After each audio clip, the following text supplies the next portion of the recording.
11.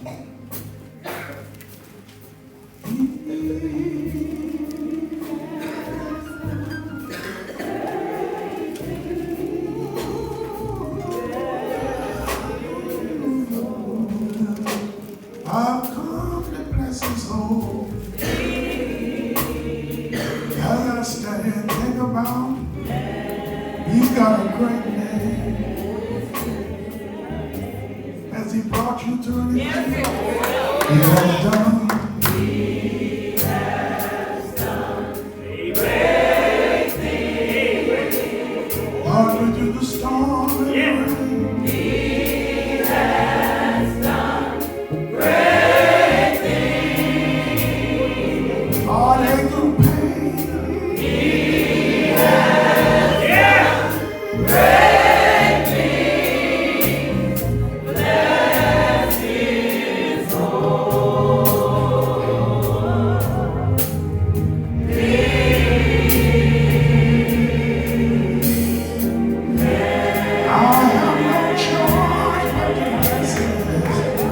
Bless his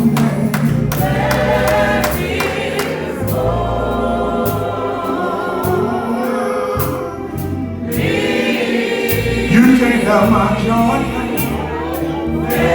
Victory belongs to Jesus.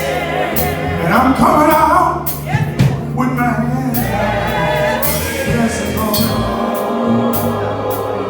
I'm not defeated. I'm the head, not the tail.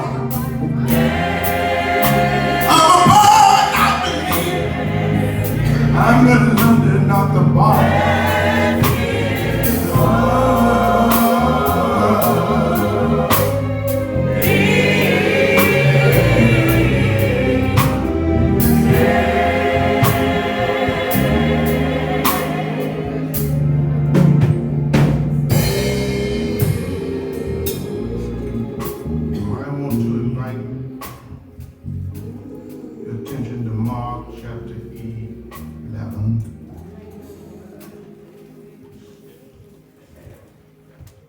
Verse 20.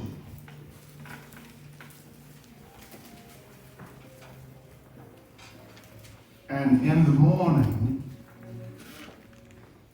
as they passed by, they saw the fig tree which Jesus had cursed, dried up from the roots. And Peter, calling to remembrance, said unto him, Master, behold, the fig tree which thou cursed is withered away. And Jesus answering said unto them, have faith in God. Amen. For verily I say unto you, that whosoever shall say unto this mountain, be thou removed, and be thou cast into the sea, and shall not doubt in his heart, but shall believe that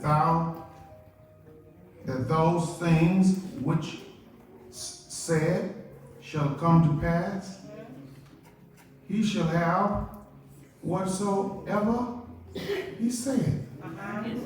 Therefore I say unto you, what things soever ye desire when ye pray, believe that ye receive them, and ye shall have them.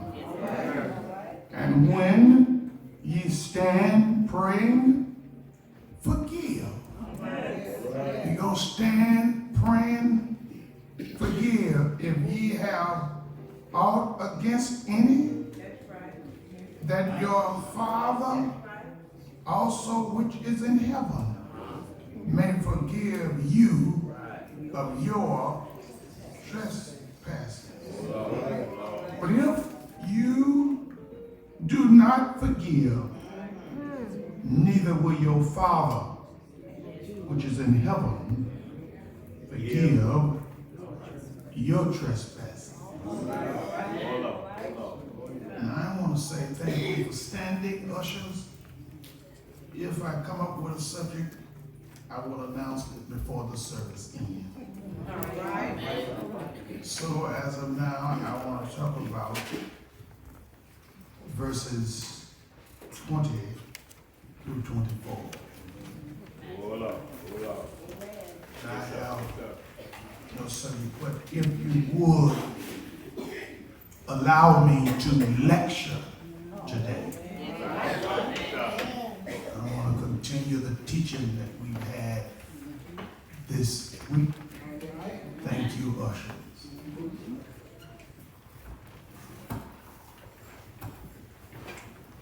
Jesus is on the Mount of Olives. And as Sister Liz, he's on the Mount of Olives. He's standing nearby and he is overlooking Jerusalem. He often, this is not the first time, but he's standing and he's looking over Jerusalem. He saw the nation of Israel, and he saw them as, if you're sleeping, take your nap. But he saw them, if you want to be blessed, stay away. He saw them as, he saw Israel as a barren fig tree. It had leaves of perfection, but no fruit. Sound like some people I know. There is an apparent difficulty in that he condemned the fig tree because it had no fruit. Although it wasn't the season for fruit, makes it seems unreasonable. So how do you explain the circumstance? He curses the fig tree because it had no fruit. Although it wasn't the season for fruit. Are you with me? Sisters and brothers, fig trees in the Bible produce and, shall I say, early edible fruit before the leaves appeared. It was a harbinger,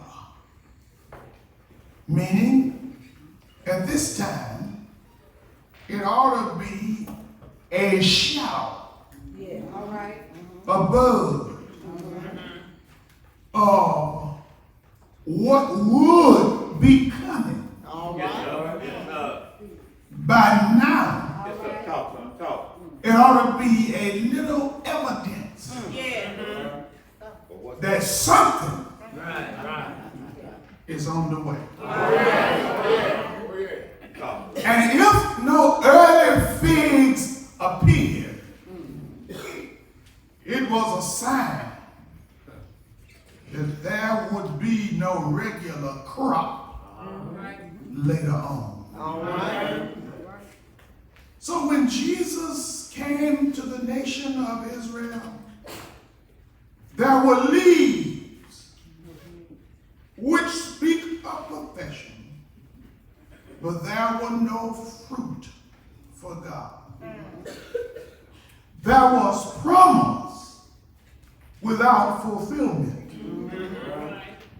There was profession without reality. Yes, sir. Yes, sir.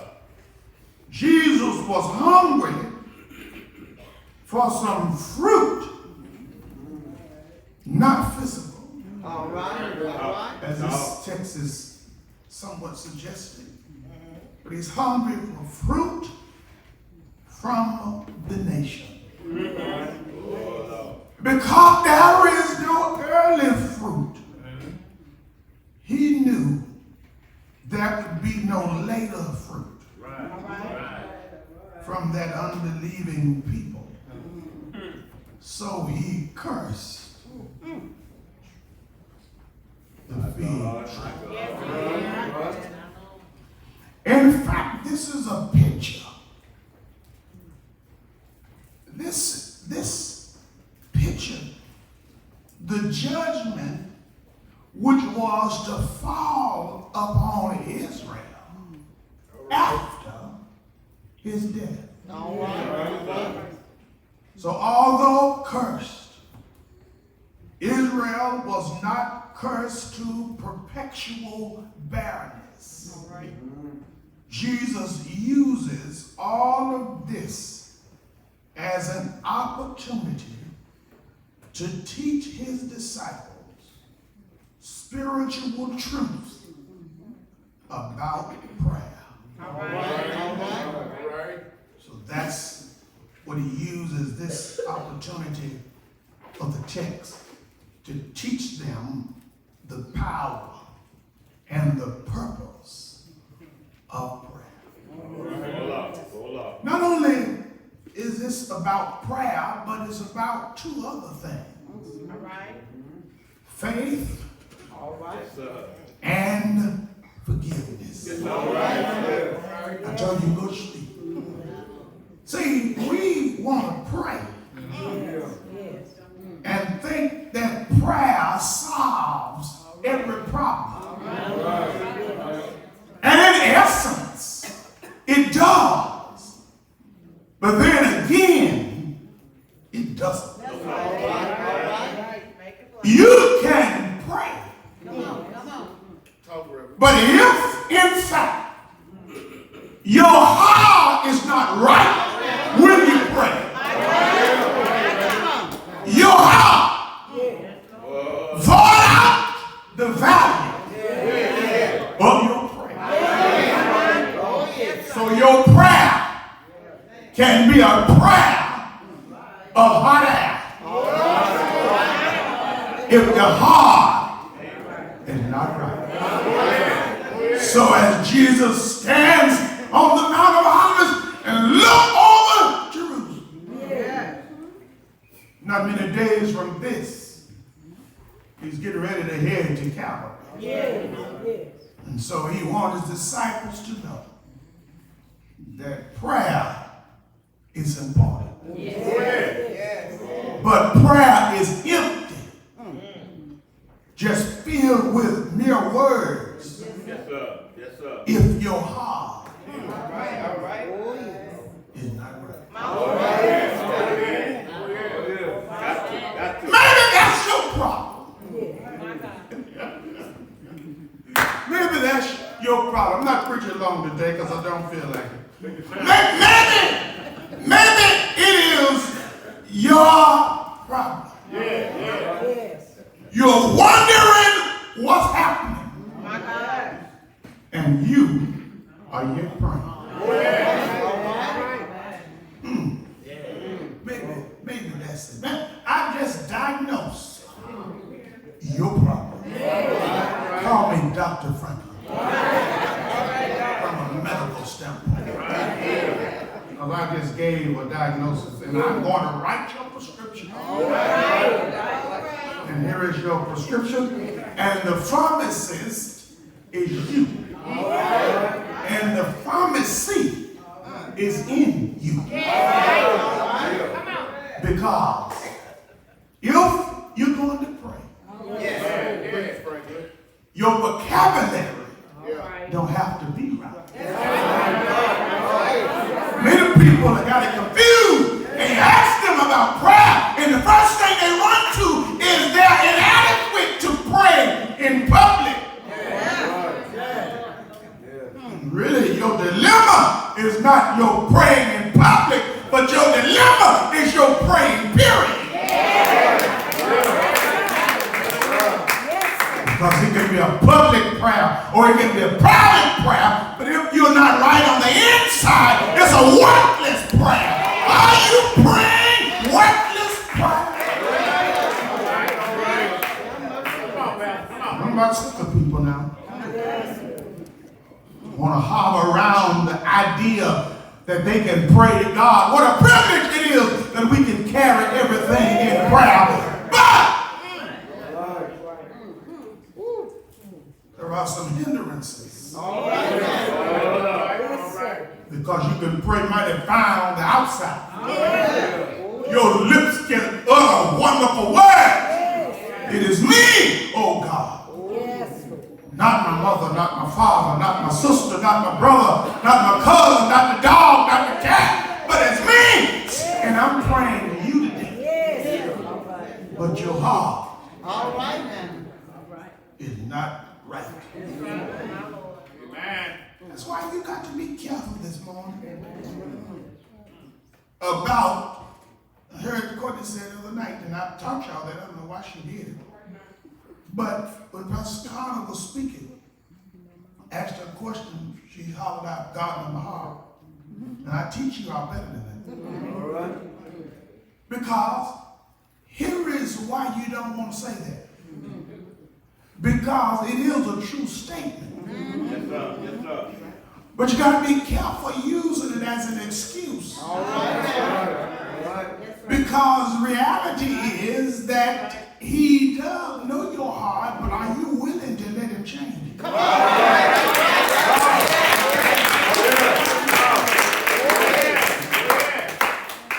I started preaching. I received my call to preach at the age of 14. But I didn't preach and make an official call until I was 21. All right. My godparents, as you know, raised me, and I'm so grateful for them. Older, settled, they gave me foundation, they gave me stability, and I'm grateful. Without them, I don't know where I would be today. So I'm grateful for them. But every child long for their parents. Whereas I had a relationship with my mother, my biological mother, which they were time to time I did. But she had me when she was 15, I was born October 29th, her birthday December 8th, so she was going to turn 16. No child have business with children. Because all you have is 2 children.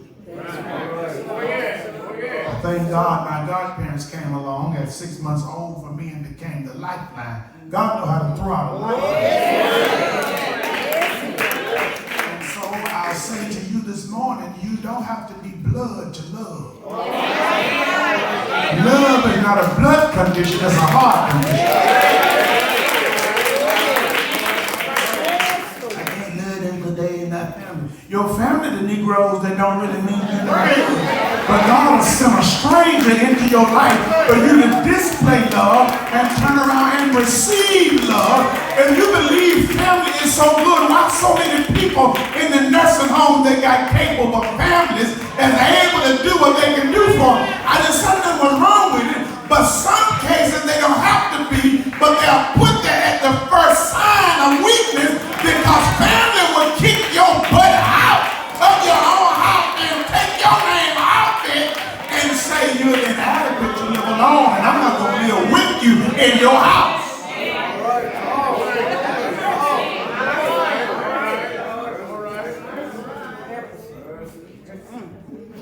I began to preach the gospel. My soul is happy.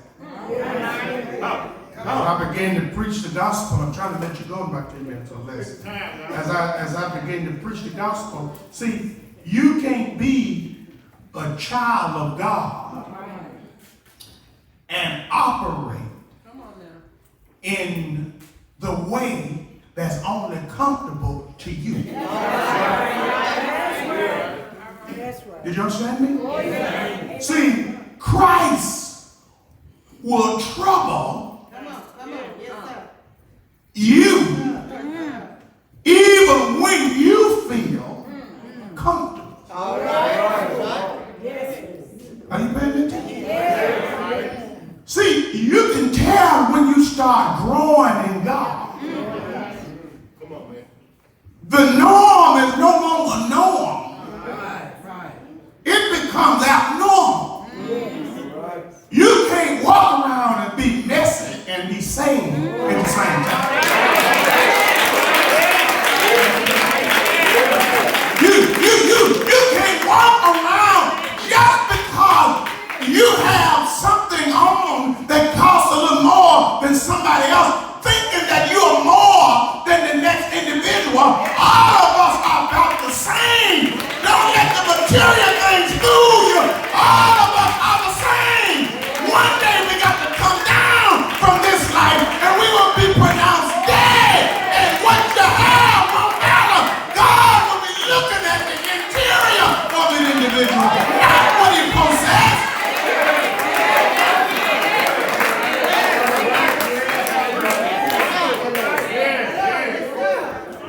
You say, I don't possess houses or land, fine clothes or children. He says, but I have a Christ who's in my life. And Christ makes me happy.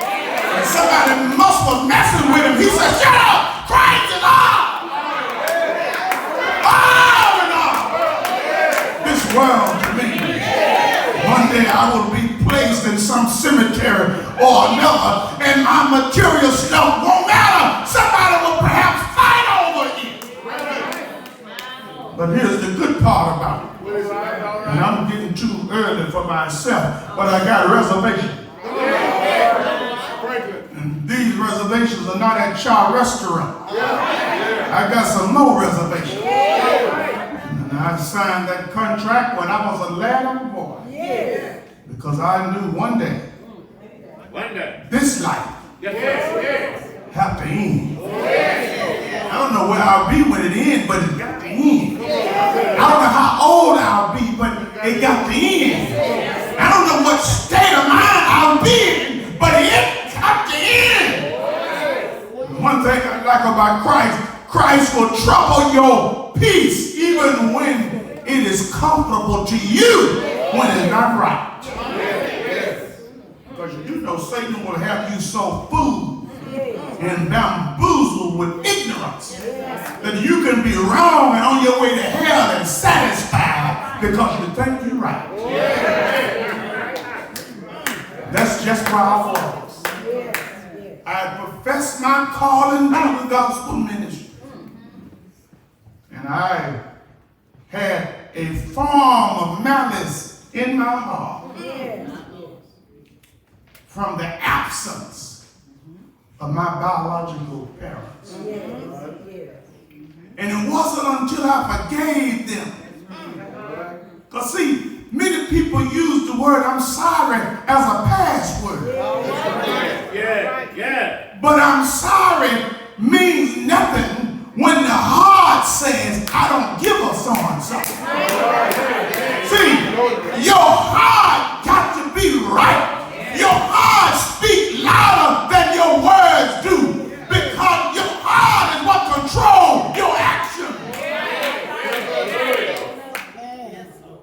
Wasn't until that part of me got right that God was able to really use me. And sisters and brothers, let me tell you something. The foundation that we have to stand on as a believer is not our own righteousness. Because truthfully, on your best day, you ain't nothing. Let me me say it again to make somebody mad. I said, on your best day, you ain't nothing. I don't care if it's synthetic, if it's human hair, you still ain't nothing. I don't care what size you are, on your best day, you ain't nothing. You can go to Planet Fitness, Planet, wherever you want to go, but on your best day, in the eyesight of God, you got the same value that I have. Our value is nothing without Him, but our value is priceless with Him. So if you do an assessment of me alone, I am worthless. But if you do an assessment with me, with my Savior, I'm worth something because I'm built.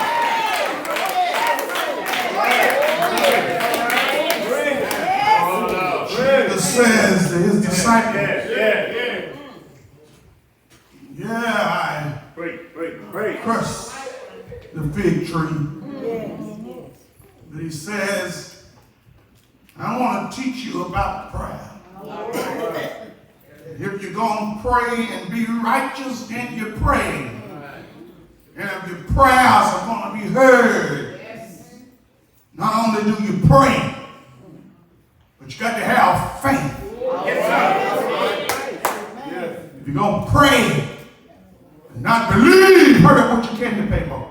You're going to pray and not believe, then don't pray. Man one day was praying for rain. And it never rained. Man said, well, you're not expecting any rain. He said, because people who are expecting rain, they bring rain gear. They say, you're not even dressed like you expecting it to rain. When you're expecting a lot of rain, you put on rain boots. You put on a rain coat. You get an umbrella because when it starts raining, you want to be prepared for the rain. So when you go pray, you got to have the right gear with you. If you want your prayer to be heard, faith got to be intact. Then when your faith is intact, then your heart got to be right. That is when forgiveness got its own way of stepping in.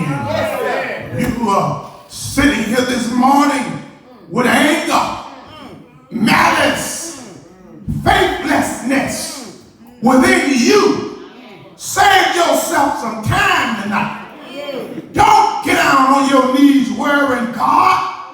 Just go to bed. But if your heart is right, you're willing to forgive others their trespasses, then when you bow down on your knees, believe what you're praying for. And let me tell you what I know about God. Even when you're praying, if things don't turn out the way you're praying for them to turn out, if you just pray God's will, that's enough to get you through from day to day. Because although my situation don't change, God will give me strength to endure whatever it is I got going on. Thank God I got faith in what I'm praying.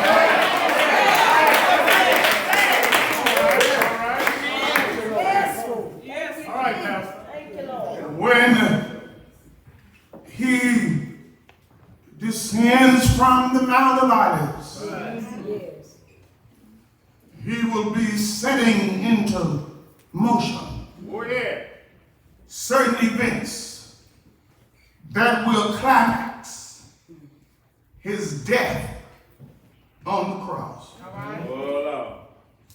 Jesus don't want us to have high talks and low walks. I believe I said it again for those of you who had dozed. I said Jesus don't want us to have high talks. Some of you all run around y'all trying to talk about, I done prayed about it. I done prayed about it. I done prayed about it. I'm praying about it. I'm praying about it. I done prayed about it. I talk to God about it. Praying about it. I'm shocked. Because if your inside ain't right, stop praying about it. Stop talking to God about it. He don't hear you. Can't pray with hate. And you can't pray with doubt. You got to pray believing. I said, you got to pray believing. Matter of fact, if you really believe when you pray, you got to make a profession before you pray in and say, Lord, it's already done.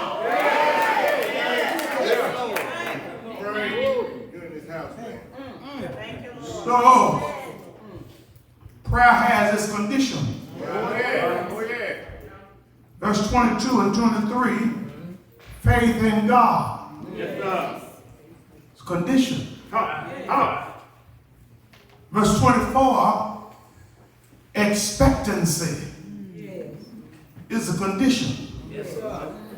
Verse 25 and 26, forgiveness is a condition. Yes, sir. And so the fig tree represented Israel, full of leaves, appearing fruitful. Israel appeared to be full, to be religious, professing spiritual fruit, but the nation bore no fruit. Its religion was barren, legalistic, and fruitless. So Jesus says, what good is a fig tree with only leaves and no figs? I wish I had help with me. What good is it to have leaves and no figs? When they saw it dried up, Peter said in verse 20, Master, behold the fig tree which you cursed has withered away. It's dead. It's dried up.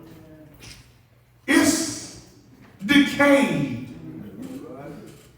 This amazed Peter, but it didn't amaze Jesus. You know why? Because it is just around verse 22 that the highlight of what Jesus really wants to display is now displayed. After Peter make all of this fuss about the fig tree drying up from the root, Jesus turned around in verse 22 and says to them, what's your problem? What's wrong with you? He said, y'all got to have a major problem. He said, because I want to give you one highlight. And that is, regardless of what's going on within or around you, have faith in God. That's a word for somebody this morning that deserves a hand clap of praise. That no matter what my condition is, I ought to have faith in my God. Sisters and brothers, prayer itself is essential in the life of a believer. Prayer is the way we communicate with God. But if there is no faith, it is the way we displease God. Hebrews 11:6 says, for without faith, it is impossible to please God. Faith is defined as belief with strong conviction, firm belief in something for which there may be no tangible proof, complete trust, complete confidence. God will put you up against the wall sometime. whereby you see no outlet. The reason why he put you where there is no outlet, so he can become the outlet. I wish you had some help with me. Have you ever been up against the wall and you didn't see how you were going to make it? And now your soul look back and wonder how you made it, and now you really can say it was a setup from God all along. While I was trying to figure it out, God had already worked it out. Every now and then, he'll put you down at the bottom of the barrel to show you that your supply is not in others, but your supply is in him. And when he's all you need, you realize he's really all that you have in the first place.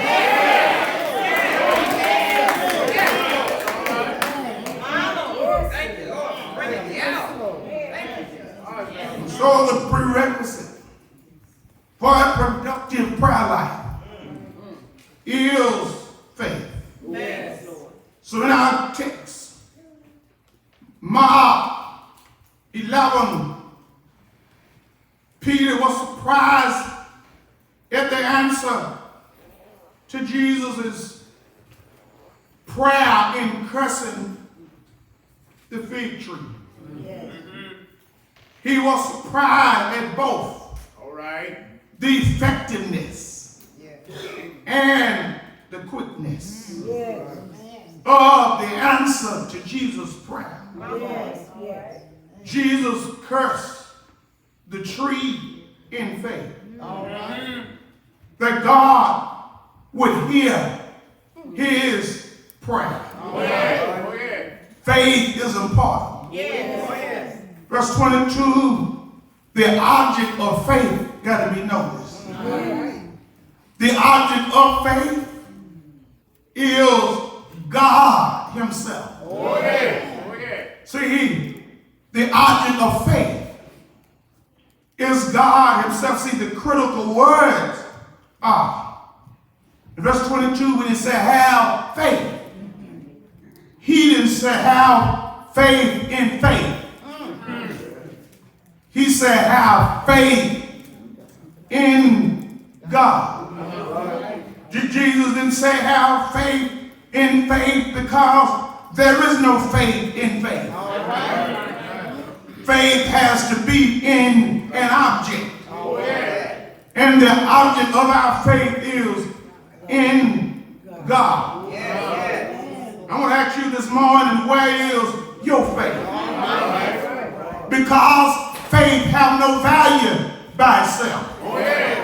I said faith have no value by itself. Only the object of faith is what have the value. The Bible never said have faith in faith, but have faith in God.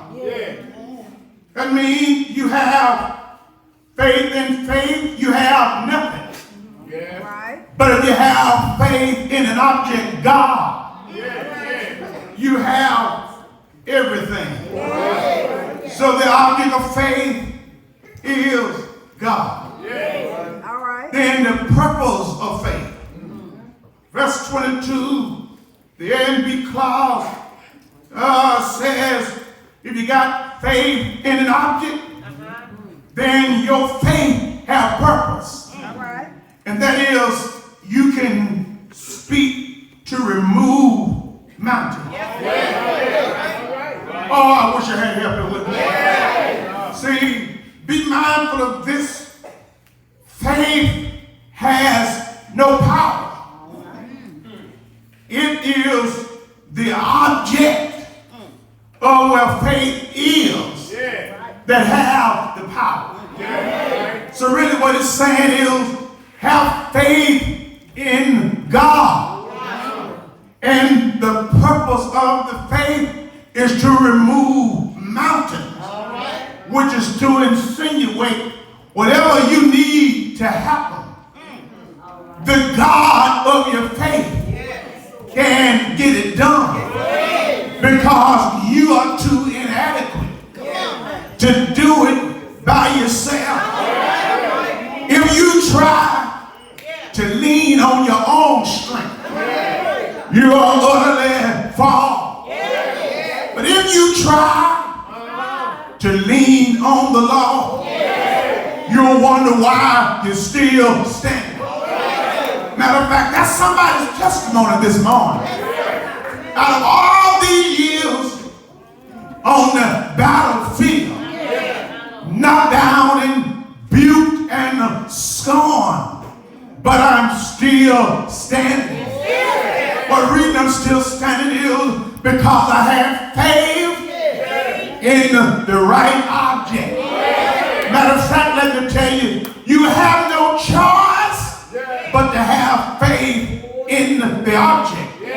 Because you can't lean on nobody else. Lean on your friend and see won't they give away because they need the same object that you have. Lean on your job and you'll find out you can't withstand Monday through Friday because your job needs the same God that you need. But when you have faith in the object, the purpose of faith is to remove mountains. See, a man's faith is not going to remove the mountain, but the man's God is able to remove the mountain. See, all of us have some mountains. I'm not talking about a physical mountain, but I'm talking about a real mountain. I'm not talking about a mountain Everest, but I'm talking about the mountain of depression. I'm talking about the mountain of discomfort. I'm talking about the mountain of distress. But let me say, if you have the faith in God, God is able to remove your mountain. See, and here is how you possess the faith. You possess the faith through prayer. I said you possess the faith through prayer. I said you possess the faith through prayer. Your prayer life is made stronger.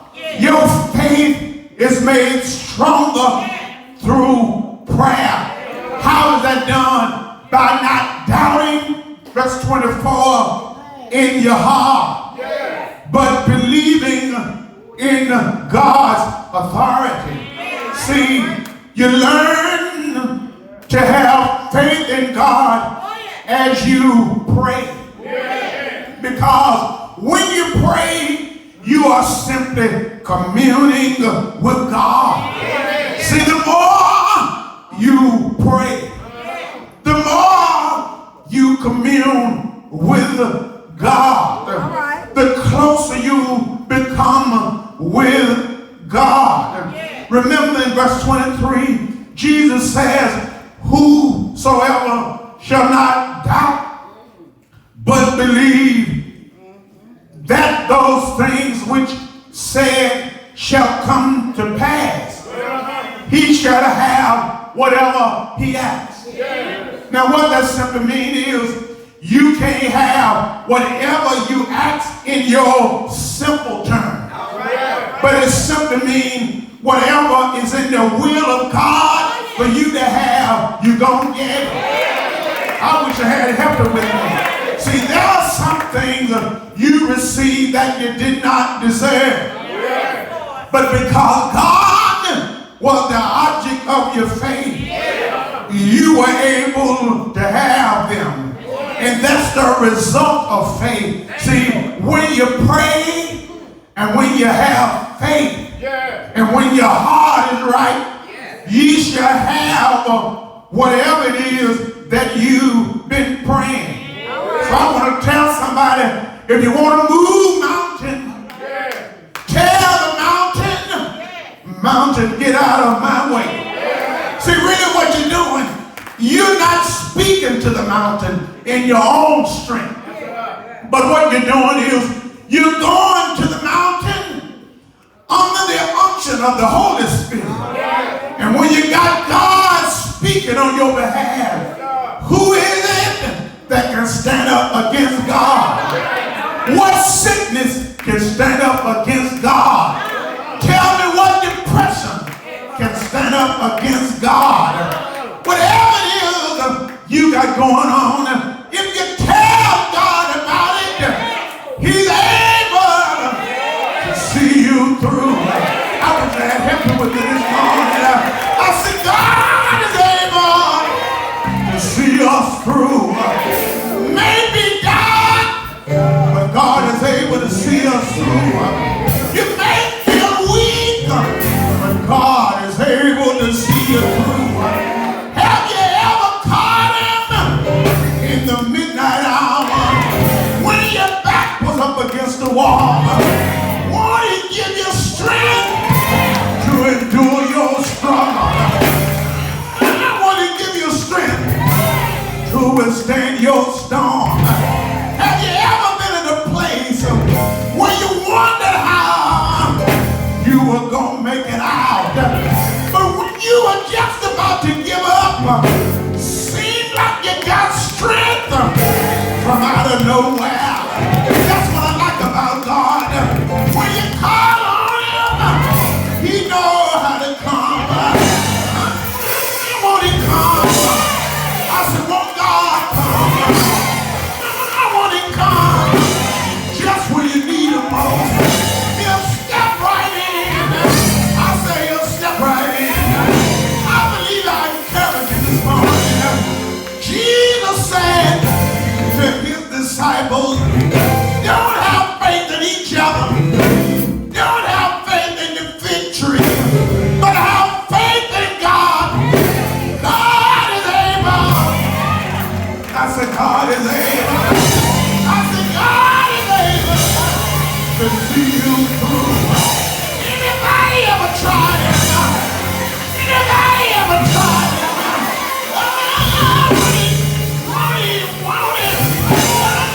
Want it, bring it.